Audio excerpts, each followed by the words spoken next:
యూనియన్లో ఎలాంటి సభ్యత్వం లేకుండా ఓ టైలరింగ్ షాప్లో ఫోటో స్టూడియోను కొనసాగించడంపై అందిన ఫిర్యాదు మేరకు ఫోటో అండ్ వీడియోగ్రాఫర్స్ అసోసియేషన్ సభ్యులు అక్కడికి వెళ్లి అభ్యంతరం వ్యక్తం చేశారు. ఎలాంటి అనుమతి లేకుండా యూనియన్లో సభ్యత్వం తీసుకోకుండా ఇష్టారాజ్యంగా ఫోటో స్టూడియోను నడపడం సరికాదంటూ సంబంధిత యాజమానికి హెచ్చరికలు జారీ చేశారు. ఆదిలాబాద్ పట్టణంలోని బొక్కలగూడ గ్రామంలో ప్రాంతంలో ఈ వివాదం తలెత్తింది.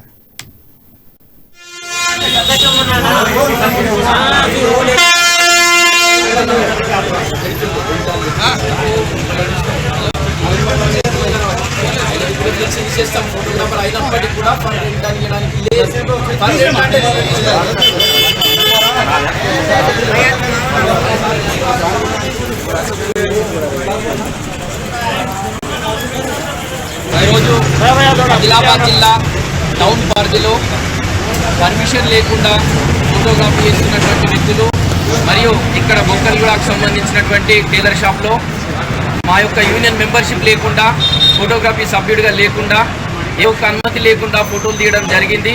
ఫ్లెక్సీ కూడా పెట్టడం జరిగింది. ఫోటో కెమెరాలు రెంట్కి ఇవ్వడం జరుగుతుందని చెప్పి కెమెరా ఫర్ రెంట్ అని చెప్పి ఫ్లెక్సీలు పెట్టడం జరిగింది.